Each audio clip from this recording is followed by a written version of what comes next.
All right, welcome to the latest episode of Blood Money. Today we have a very special guest, Patrick from Lone Wolf Pack. And Patrick teaches us how to be free by really recognizing how the system's been built and really going from the public to the private. So Patrick, how's it going, brother? It's amazing, Vim. How are you today, man? It's always amazing to have you on the Blood Money podcast. So I'm going to throw some questions at you, sir. So for people that don't understand the importance of trust law, give us a basic background on how trust law will help people to actually gain the kind of freedom that they think they organically have due to our Constitution. Yeah. So first of all, I'm not a lawyer. I don't practice law or anything else. I study a lot, which gives me the ability to teach you guys the historical things that I know. As far as why trust is important, because everything is already trust. Everything already is a trust, and everything you're doing in everyday activities is a trust. When you have kids, you get up, you feed your kids, that is an automatic trust. It's just something we naturally do. We don't have to put it into writing to say, hey, you're going to make sure that this baby never goes hungry. It's an instinct that we have. So we're constantly performing the trust. The failure and many obstacles we run into, the problems we have, are because we don't have an expressed stipulation of what our beliefs or our information is that we have that conforms to what we believe in that trust. These are like mores or values or ideologies, things like that, things that people believe in as far as being in their private realm and not being a choice of, whether it goes along or conforms with what the mass public does. In this means that you have inherent rights that you can preserve if you know how to stipulate and put these into words, if you can make these into words. And that's what these people who have become very, very wealthy have learned to do, is to create these trusts. They're relationships that don't show any visible relationship to the creator of it, yet there is a benefit that goes somewhere. And again, that's not seen either. These things are not public trusts because, again, everything, well, not everything, but most everything or most people are operating in the public charitable trust. One thing about history is in 1933, we had only one way before 1933. And then there was another trust that was created that allowed people to, by default, they didn't know to preserve the right, so they didn't. They waived and consented to something else. And people that were normally under the state's jurisdiction or under state, protected under the states, the Union states, gave up that jurisdiction to go under a federal jurisdiction or presumed federal jurisdiction. And that's where many people remain right now. Federal rights are no rights at all. You've given up all your private rights to go under basically the laws of the District of Columbia, which is the 10 square miles of DC. So quick question about that. So if you are, that is the meaning of being in the public trust, is basically having DC have jurisdiction over you. Yeah. So when you don't express private trust by default, because you didn't express private trust, there has to be accounting that accounting has to go somewhere. And that is accounting that has been assigned to a name that was assigned to you for use. And because we don't record the stuff properly, because we don't make good records and we don't really know to do that, it ends up going a different way. And well, thanks to a very, very small group of bar attorneys who decided to turn things, twist them around, and now under Title 26, everything that we don't know about ends up getting as abandoned property under Title 26. So there's a lot to this that comes later in the knowledge, but a trust is the only way to protect anything. It's the only way to have the ownership out of the state. And you can entrust the stuff in the state, which is the whole idea, is to make them liable for the stuff. so that you don't have to pay anything. I'm sure a lot of these concepts sound complicated to the viewers, but how could you break it down in its simplest form as far as the baby steps one has to take in order to build their own private trust and therefore take themselves out of the public trust? Yeah. So, as you know, I mean, you know other people too that struggle with the reality of this being a thing. People are, they're so used to living a certain way. It's hard to believe that there's another way that this all operates, because none of it makes sense. And those options have never been there for many people. There is no money per se. There's only accounting. So the presumption is that we are not fit for doing our own accountability. We're not accountable, I guess. We're not. We're considered wards of the state under definition, by definition, because we haven't ever taken authority or control of anything that was gifted or intended for us. And then when we do use it, we're using it like an abuse. We're abusing it like kids that just are wasteful. So, sorry, quick question. When you say stuff like ward of the state, I've heard that when you are a ward of the state, they almost look at you like you're handicapped or something, that you are so deficient that they need to run your affairs. Yeah, I mean, don't you get treated like that at the driver's license? Mm-hmm. Like DMV? Yeah, I mean, it's as simple as that. Yeah, motor vehicle, DMV, yeah, all those.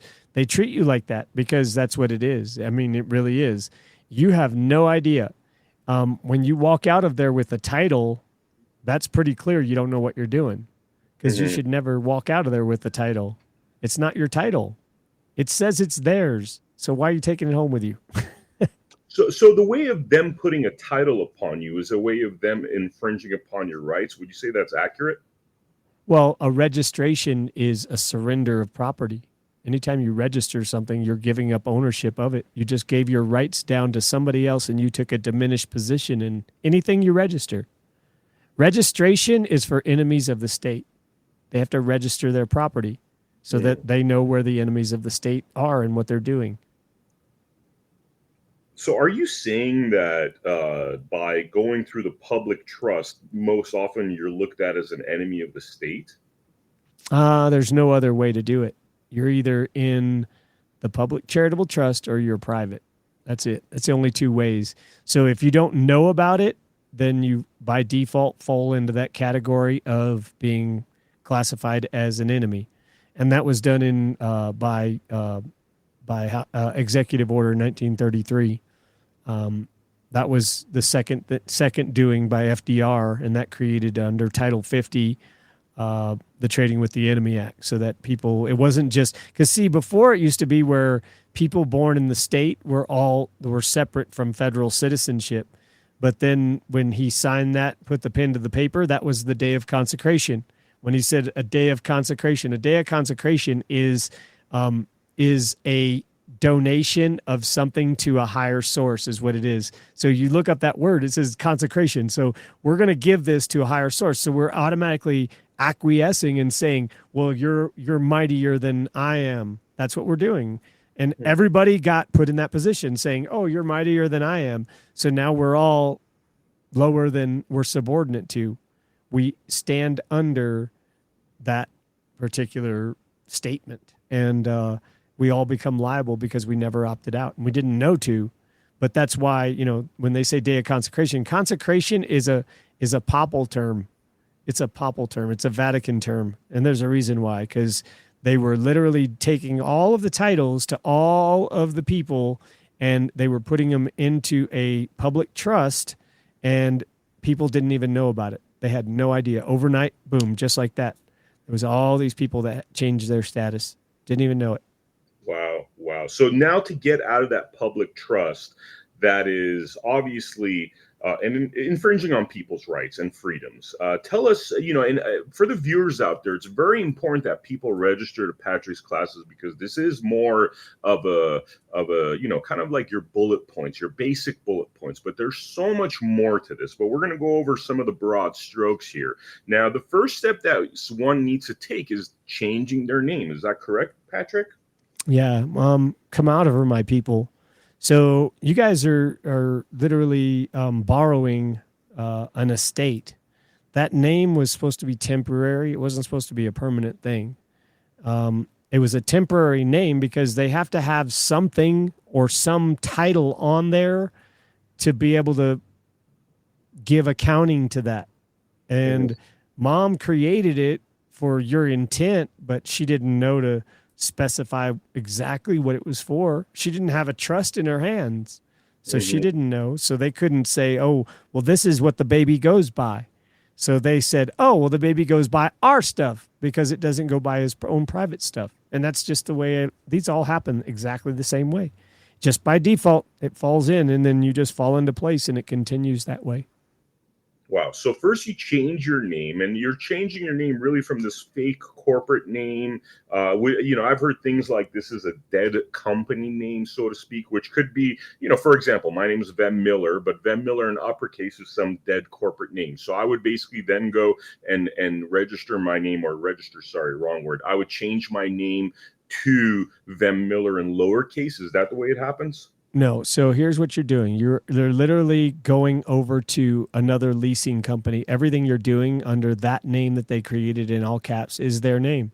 So everything you've created, like you bought stuff with it, you went and leased stuff with it, you've used stuff with it, you've told people you were that. Never was you.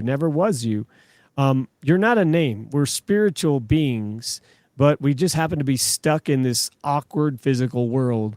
And in this awkward physical world, yeah, you know what? These weirdos that are down here require people to be called something, because we can't just walk, it wouldn't make sense, right? I mean, them sounds a lot better than, you know what I'm saying? Like we could expand on that, but it's not necessary. You're given a name that is like what mom put on the paper, but it's not that name, because they can't use your Christian name and put it on into commerce. They can't just move like something that God gave you and move it straight into business. That's not like honorable. That's dishonorable. But what they can do is they can create something that says it's a benefit for you.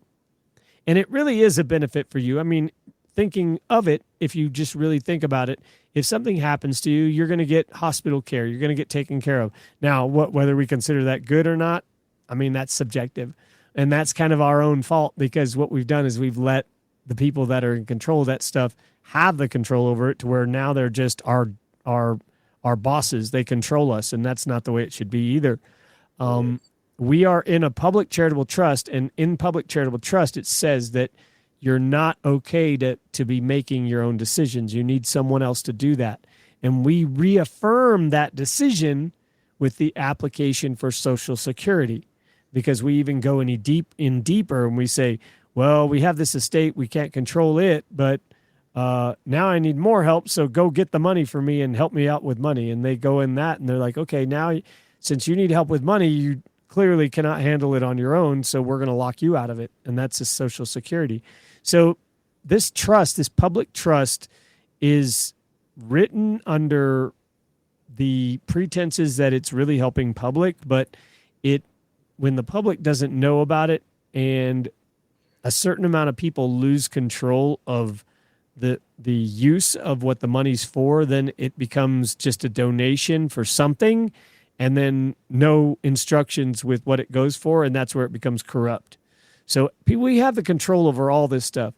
When we start using it wrong, and then they got to come after us with like charge us with like a ticket, or charge us with a crime, that's just the company's attempt to go and collect money. It's a charge that you already agreed to by accepting the benefits of driver's license, Social Security card, all that stuff. All those are public benefits. And I did a YouTube the other day specifically on the public charitable trust on YouTube.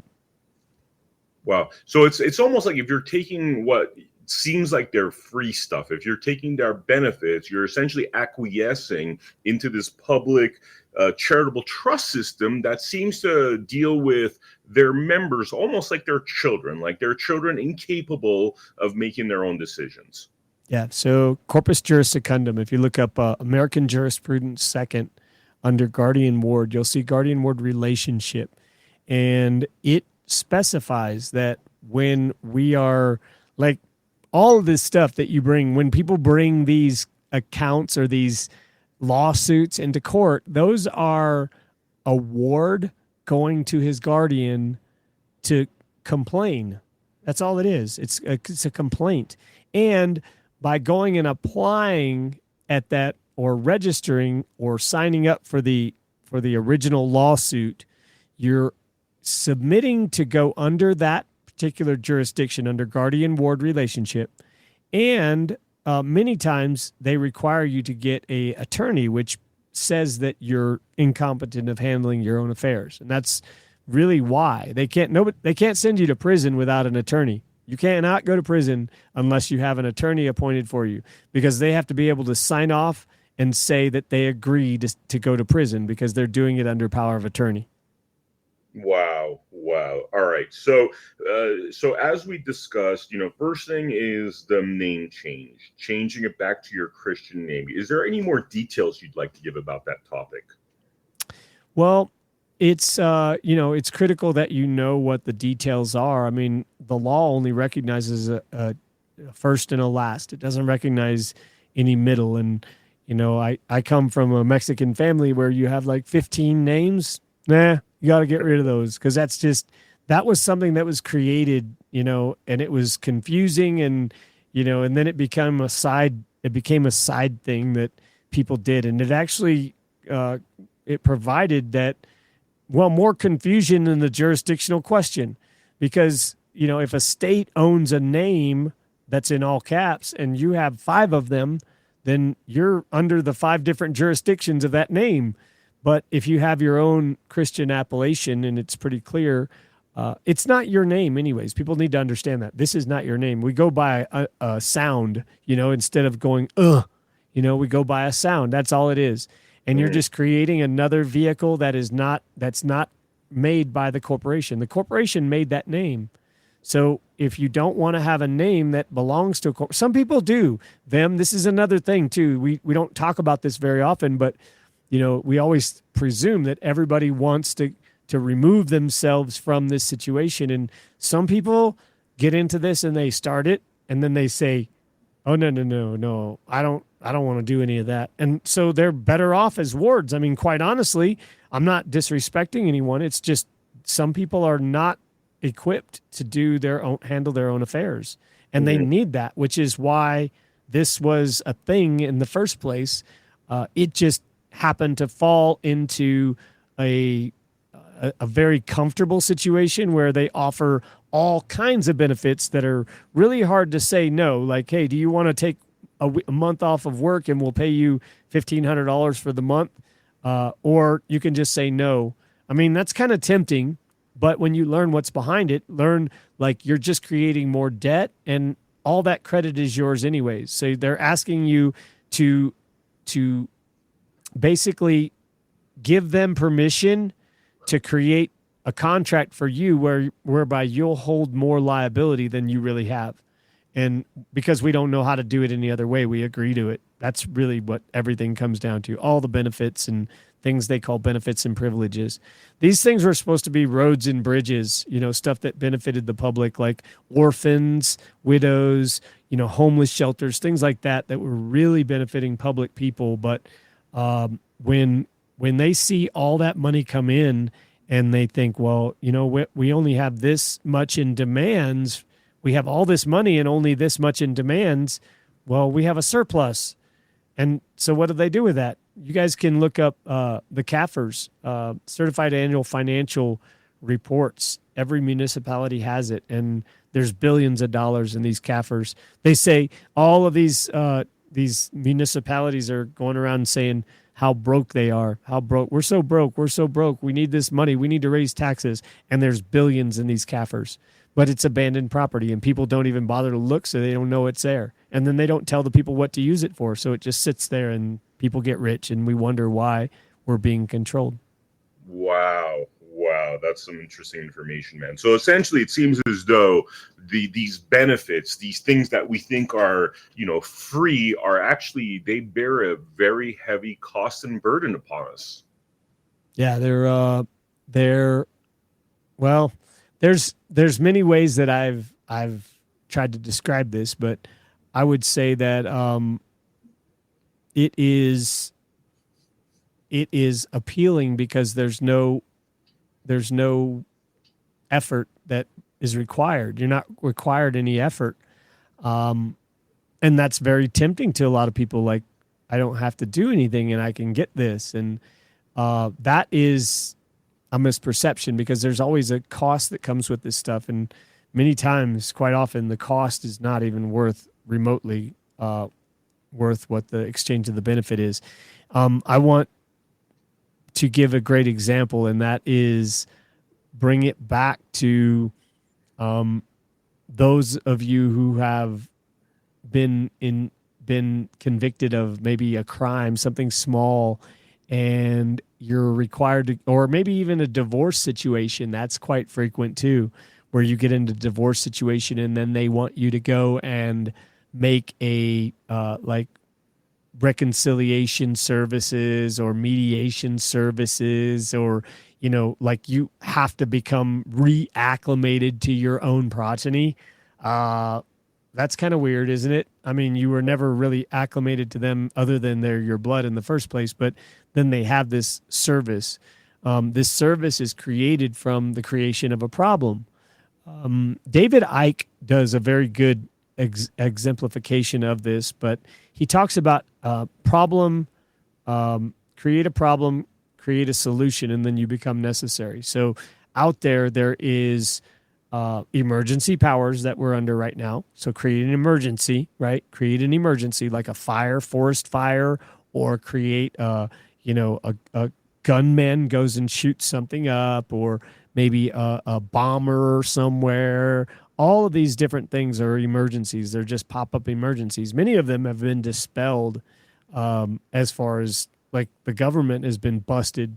And, I'm not here for any controversy, but there's a lot of information. There's a gentleman out there that was a law enforcement officer for many years, and he did a whole entire research project on Sandy Hook and dispelled every one of it. And it was a emergency. It was a community emergency that they all participated in the benefit of the community, because what they did it under war powers, emergency war powers. So part of the survival of this whole organization or group is hedge money. You have to be the top. You have to survive. So whatever it takes to survive, you do whatever those precautionary measures are. And that includes, like right now, they're a bankrupt company. So anybody that has lawful money is 180 degrees ahead of these people, way on a better position, because they're broke. They have no money. And there's only discharge of debt. And because of that, there's a lot of people that are getting rich off of unsuspecting people that don't know how the monetary system works. And these are people, like, this wouldn't be a big deal, but it's got to be corrected a little bit, because here's the deal, is that the people that I wasn't even born at the time that this stuff was going on. So for me to even know about this is super rare.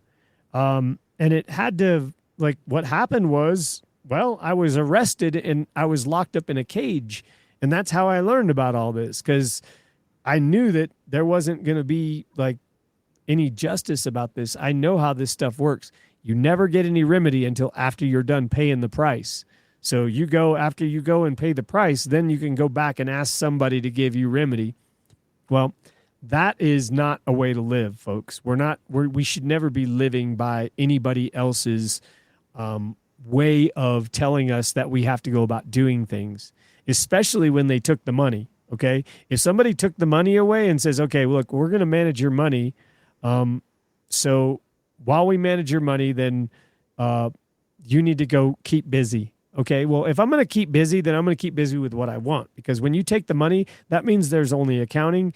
And, well, anybody can create accounting. I can't go make money, but I can go create accounting.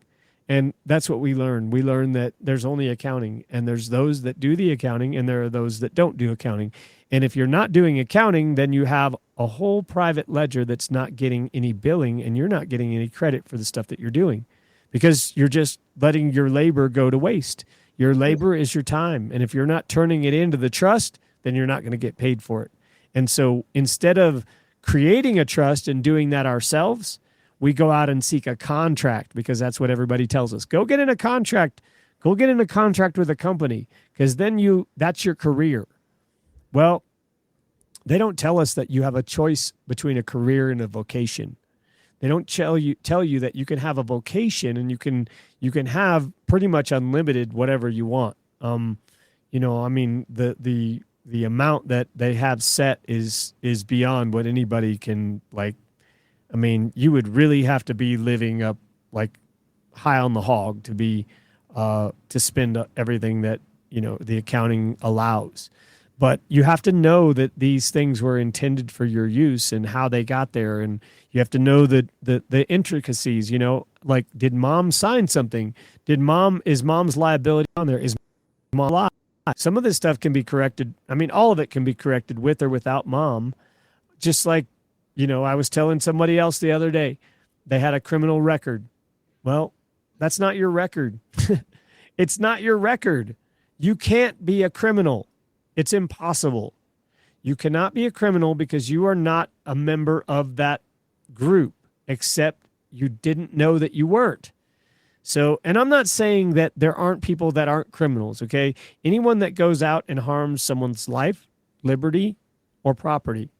If you harm someone's life, if you kill somebody, or you take their life, then you deserve to be punished. If you kidnap somebody and you keep them from doing their freedom, being free, then you deserve to be punished. If you steal somebody's property, then you deserve to be punished. Other than that, those are the only crimes that a state can take jurisdiction over if you know who you are. Otherwise, you fall into the state's jurisdiction by participating and by making a plea and by, getting involved in whatever they're trying to do. So trusts are important in every facet of what we're doing, and ensuring that, what's in that trust and knowing about it is ensuring our private rights remain and we're not waiving anything. Wow.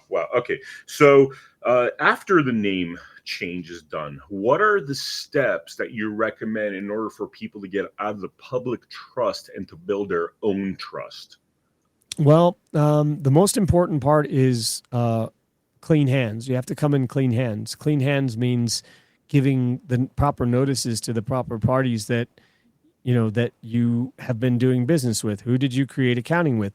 It's just like someone walks up to you and says, "Hey, can I borrow your car?" And you loan your car, and you come back and you're like, "Hey, they didn't put any gas in it. There's no, they didn't tell you how many miles they used it for. They didn't tell you where they went." It's just like not accountable at all.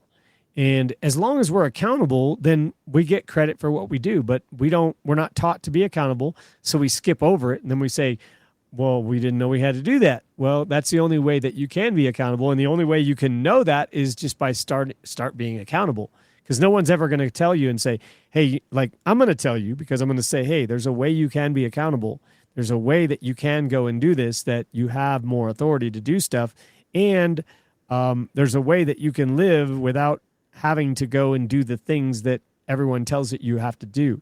You have to do it that way. You don't have to do it that way. You have to figure out the way that it was created for you, that was covered up and hidden, and go get that way back, because that's the way it used to be in the first place. That's the way it existed before all of this fiat monopoly money came along. Wow. And for people that don't understand what fiat monopoly money means, could you break that down so we understand the significance of it?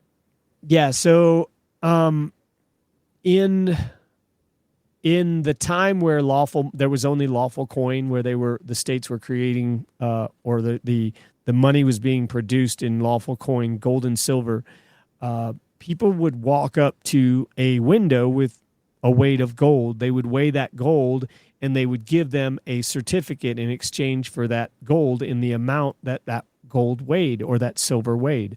That is a receipt for a deposit that is going into that treasury. Okay.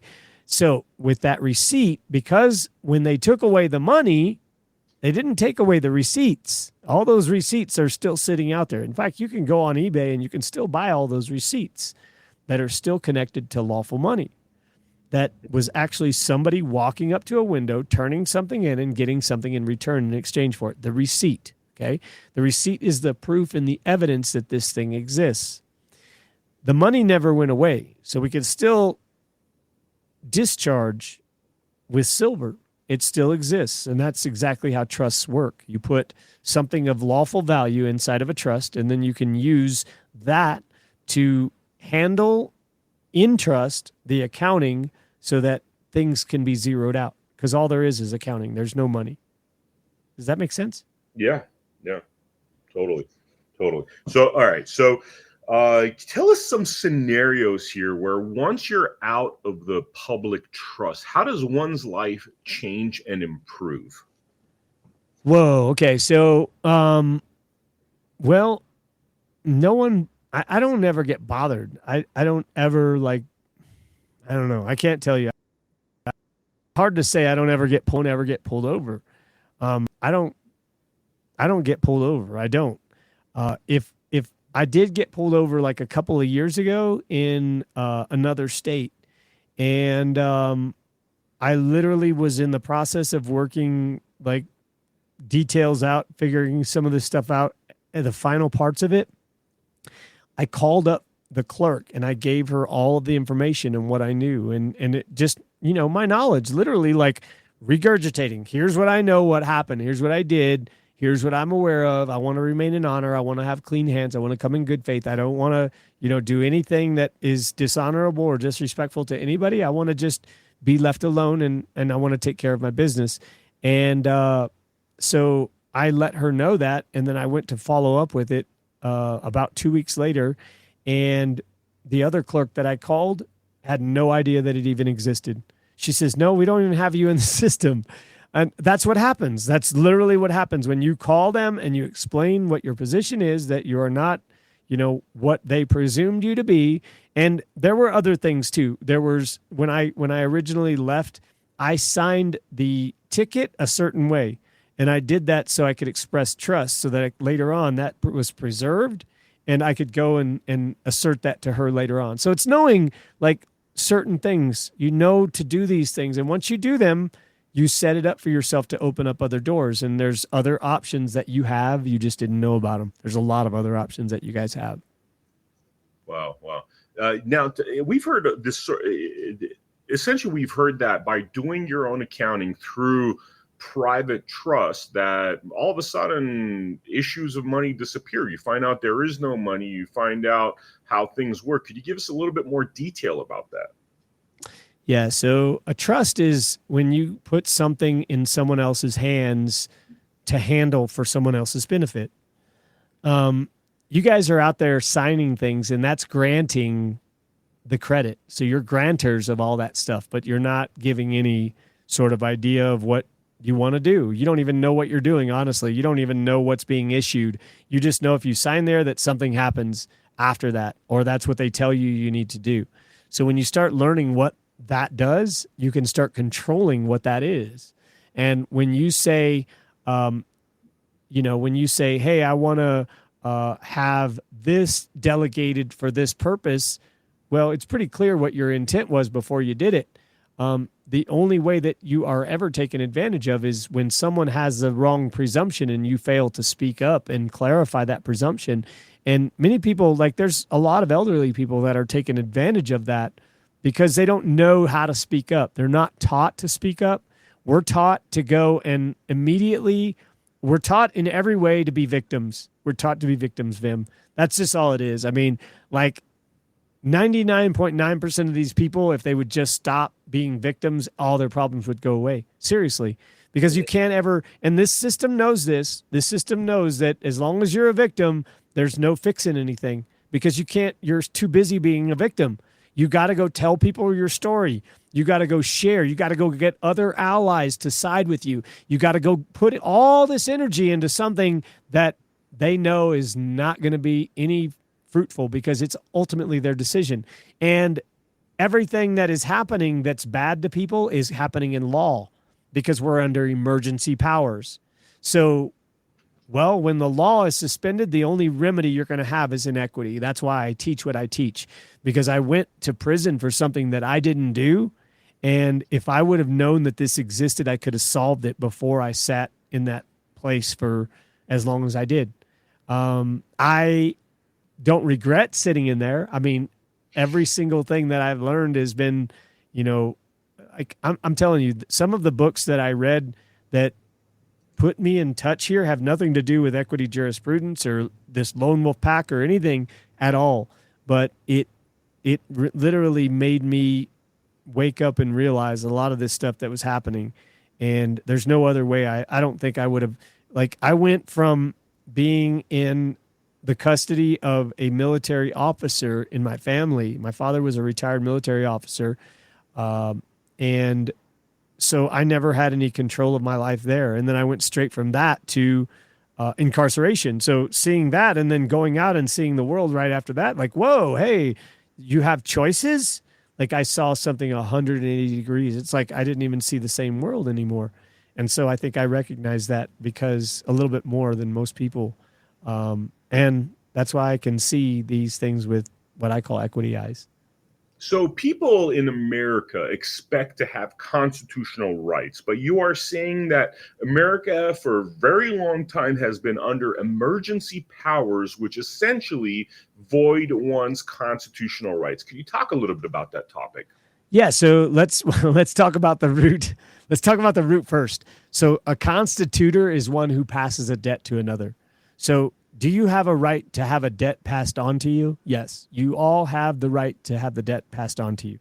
Do you have a choice on whether you want the debt to be passed on to you?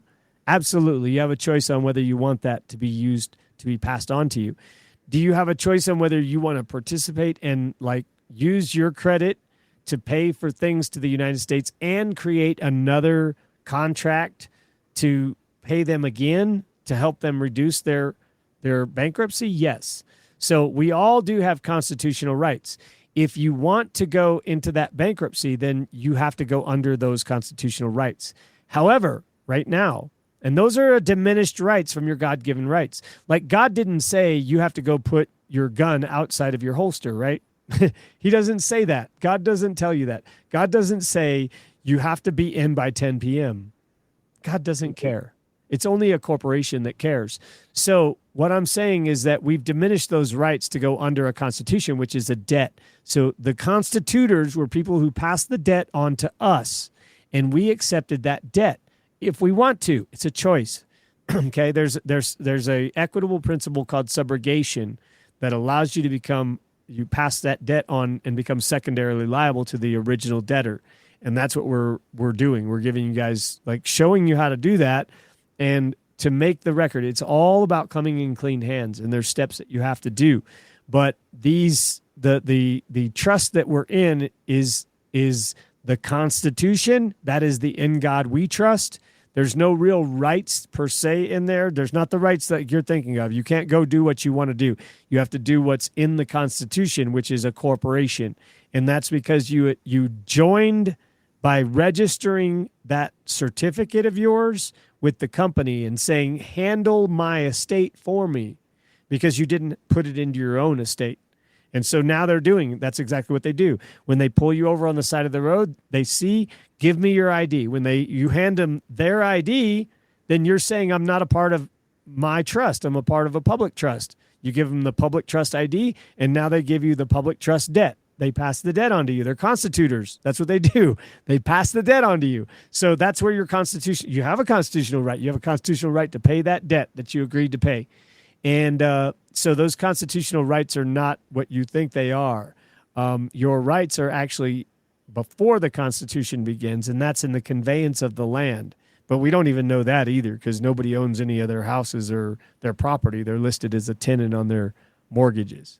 So that's a whole different different ball game. But as far as what we're under right now is executive orders. Okay, so anybody that doesn't know their if they don't have a private trust or you can't speak on your suretyship relationship, then you're in the public charitable trust, and that is just exactly what's happening. That's where they say you have constitutional rights, but it's actually proclamation order right now. It's executive order that says that we're under emergency powers, and it's a trading with the Enemy Act under Title 50. So we're all classified as enemies. A citizen is an enemy of the state, you're saying? There's two types of citizens. There's a capital C and a lowercase c. So that's why I just say civilian. Civilian is, you're going to avoid all that. Like, don't get involved in that controversy. That's another just way of, there's different ways that there's alphabet soup that comes up with confusing ways of doing this just to confuse people.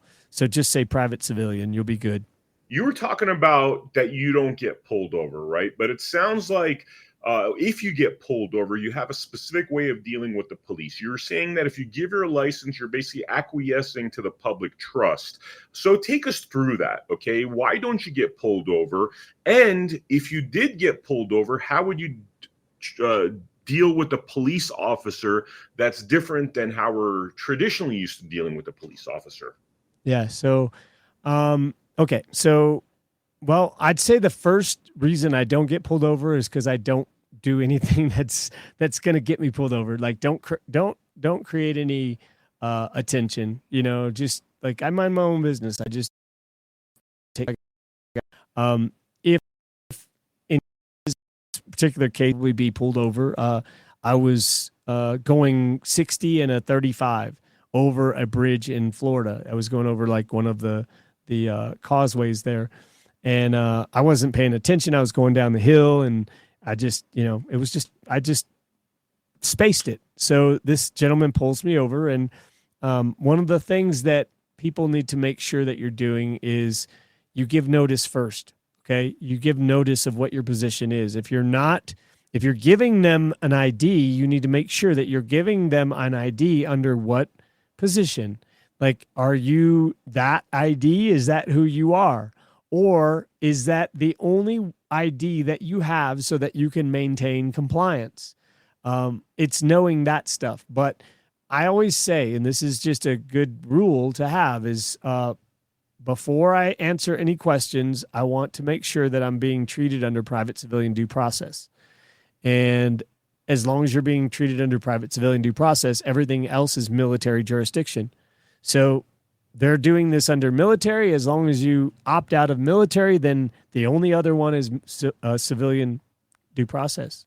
So when they know that, well, they can't take you under that due process because you've already stated before you even had a contract or any correspondence with them, you already stated. So what we teach you to do is go make the record now so that before you get that conversation on the side of the road, you have the record there. That record is stronger than me giving notice right on the side of the road. Because if I don't have that recorded and that other guy doesn't want to give up that recording, then it's my word against his. But if you create these records, then they're irrefutable. You can't argue a record that is on the public record. So I've heard that when the police pulls you over, you're not even supposed to give your ID. You're supposed to say that, am I being accused of a crime here? What's your name and badge number? Is any of that true? I don't get into any of those things. I don't there's no need to. There's no need to. Like, when you start challenging somebody, then there's a lot of those, Vem, a lot of those police officers out there they're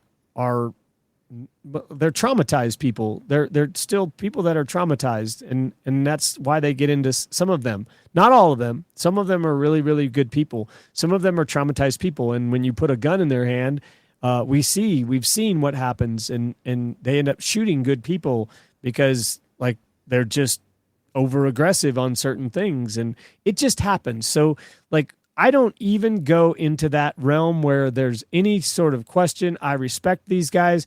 I have my record. I just create my record for myself, and whatever these guys do and whatever they say, let them do it. Let them say it. And my notice to them is all I need to do. All I have to do is worry about what I'm doing for myself to identify to them who I am. And once I convey that, whatever they do with it is not my problem. I'm the enforcer after that point. Let's clarify here. In terms of keeping a record, are you specifically talking about recording the interaction? Sure. Yeah. Yeah. I mean, keep a video recorder in your vehicle, or, turn your camera on, or, have another witness with you. Whatever you've got available, you use that.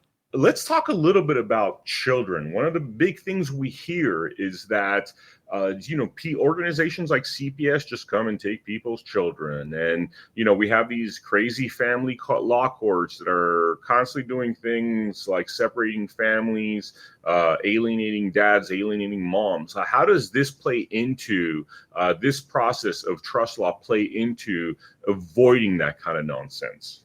Well, think about what you registered first.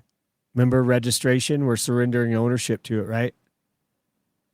Remember that? So we think back on that. We did sign an application for live birth, didn't we?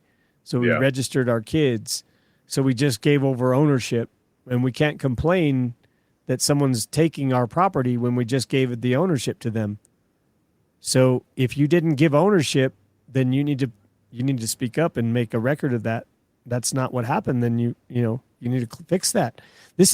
Most of this stuff, folks, is really simple. That's why a lot of people don't get it, because it can't be that easy. It's really that easy. It's really just creating the record of the truth. And who's going to tell you that piece of paper doesn't exist once you do it? Or if you go to somebody and say, hey, I want you to object to this if you don't agree. Object to this if you don't agree says if you don't object, you agree. So you're a creator, man. We got to just use our creative minds and go out there and create these things, because they're not going to create it themselves. Now, you will have the other side of it where the bad records, they'll create themselves, because there's always people behind them doing them, right? The prosecutor, all these people want to hang everybody. They want to just like make their records mud. Because the more mud your record is, the less the more it indicates that you have no control over. You can't control your own affairs. The more chaotic that the record looks like, the more it looks like you're incompetent. And that's all they're doing. They're just building a record of incompetency over time. And anytime you want to be competent, you're welcome to. You just got to stand up and start doing it. Take us through some more of the steps. I mean, you've described the name change process. You've talked a little bit about, arriving to the courts and essentially demanding your Christian name. Take us through some more of the steps that are relevant here and what people could expect from taking those steps. Well, many of the notices, again, people haven't been accountable. And I don't, I say that these are trigger words, guys. You guys got to understand that when I'm saying you're not accountable, that's supposed to trigger you by the corporation, because accountable to you means that you're not worthy. But it just means that you haven't been taking numbers down. It doesn't mean you're not worthy. It means that you haven't written numbers down because someone didn't tell you to write numbers down. When for example, people own homes, or they believe that they own homes, okay? There is a dual relationship of ownership that goes on. When you have a mortgage on a home and you are also listed as a tenant on the deed, you have a dual role, okay? You have where you sign something and you've become a tenant, except your intended was the beneficiary. You wanted yourself to be the beneficiary, like you're buying this land for you, except it got turned around. Then on the other half of that, you're continuing to play along with something that is completely false, because you don't even know it's false. See, equity allows a man or a woman, once they discover something is not right, to go and fix that. And giving notice to the proper parties is a requirement of that. So beyond that, controlling things, right now you're holding the title to stuff that is owned by another company. You're holding another company's title, which means that you have the liability. It's like being the insurance policy carrier because you didn't know to give them the paper back. And that's what's happening. You guys are holding liability for a company because you're holding a piece of paper because you don't know how to give it back to them in trust. And we don't know how to create trust. We were never taught to create it. We were just taught to like be wasteful and never do anything else. And then whenever we have problems, complain. And all those things, every single word, complaint, anything that is like statutory word is a benefit word. When you complain, it's a benefit. Now you're going as a ward to go get some of your benefits that, well, you're going to go see if you're worthy of receiving your own benefits. Like there's a whole realm. There's a whole realm. Yeah. Go ahead. Sorry, like a child, basically, like a child. Somebody else that was I was speaking with was almost like the legal definition, and this is literal, by the way, is that they look at you like you are retarded. Yes. Yep. Yeah, and I have I mean, you can look up guardian and ward, but it's incompetency. It's there's and I mentioned this, I think, when we talked last, but you guys, if you go read that book, Killers of the Flower Moon by David Gran, Mm-hmm. there's I'm going to be doing some other things on my particular podcast on YouTube because there's some history that people have no idea about that is crazy backwards. Like in America, they literally had only up to the edge of the Mississippi River settled, and they would offer land outside of that so that they would see if the people would live, and if they survived, they would be on the edge of the Indians where the Indians were, so then they could go inhabit the area up to the edge of those people, and then they'd offer more people to go further and further out, and that's how they kept populating the West. That's literally how the West got populated, because the United States didn't want to go out there and do it themselves because they were getting wiped out by the Indians. So they would send people out there and then populate up to the edge of the people because the people would get along with the Indians, and then they would just take more and more and more. And, they owned all the land, and then they ended up with these small little pockets, and that's all they have left. They use the people to acquire land from the Indians. Yeah. They would offer the free land, and then they would turn around and sell it. Wow. They'd offer it free because you could still see there's advertisements out there that like the old like they would make cinemas or whatever. Like you go to the movie theater, they had the land for sale. They still have those cinema trailers that you can watch. Wow.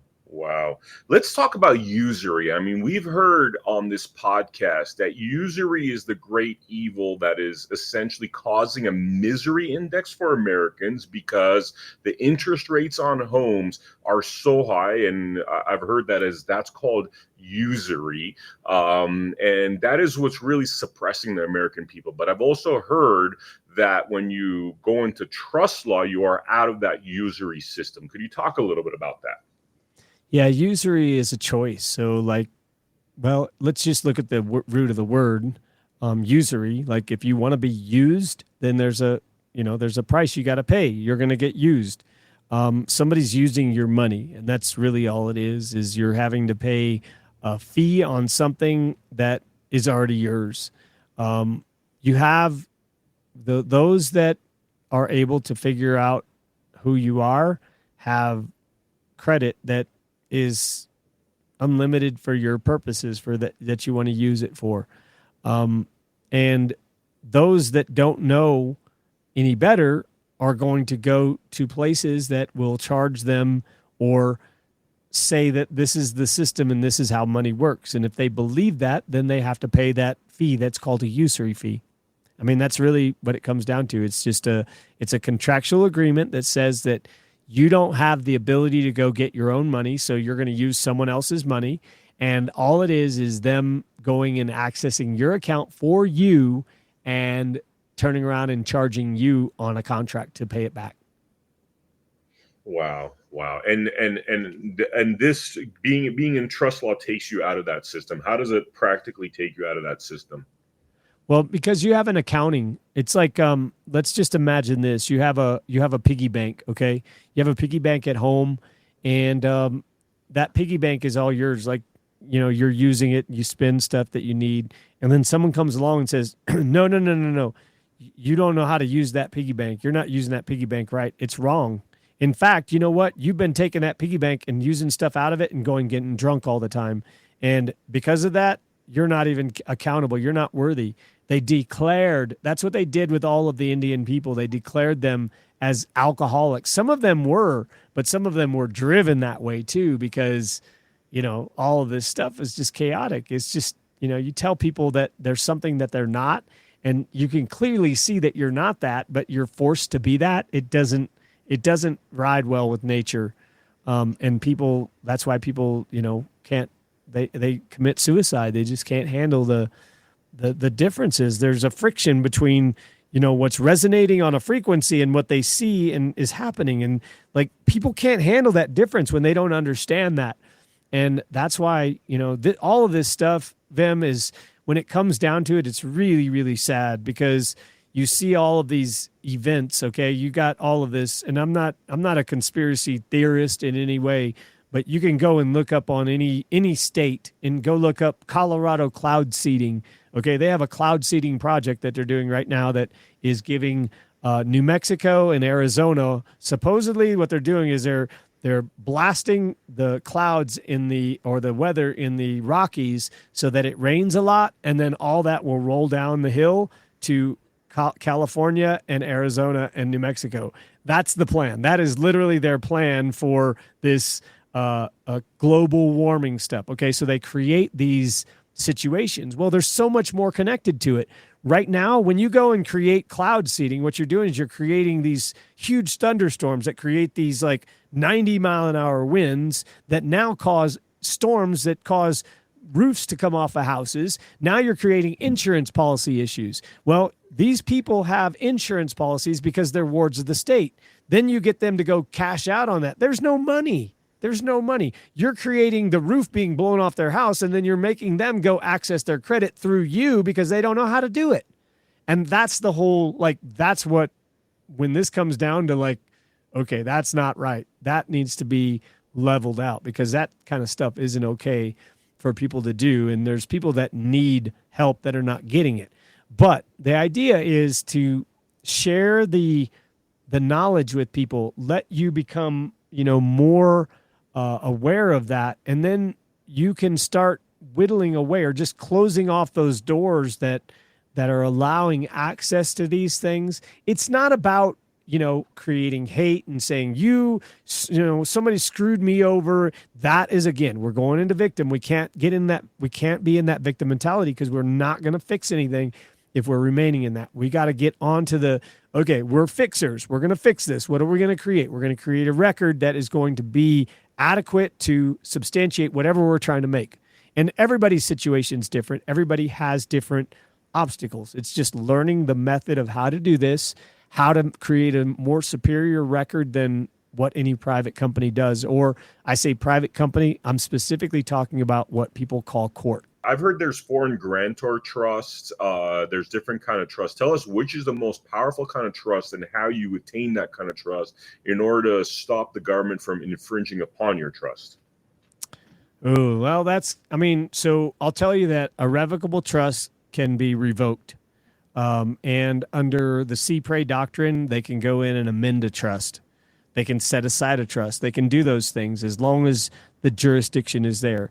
The grantor is never a U.S. citizen. It can't be. And if you're born in one of the states, then you're not a U.S. citizen. The only way you can be a U.S. citizen is by agreeing to be a U.S. citizen, accepting U.S. citizen benefits, or being born in the District of Columbia. It's the only three ways you can be a U.S. citizen. Everybody else is volunteering, and they don't fit in that category. They're just volunteering for that position because they don't know that another position exists. And once we go and create these records and we make our position known, then it's much better. I'm not going to say there's like one trust is better than another. I'll tell you, an irrevocable trust is where you take your property and you move it into the trust, and now the trust owns it. So like the state doesn't own it, you don't own it, nobody owns it. It's the trust. The trust owns it. And the grantor is the one that created the trust, and they're just located outside of the jurisdiction of the United States. So a grantor that's foreign to the United States can be born in Colorado State or in Nevada State, but not in the state of Nevada, because that's a different jurisdiction.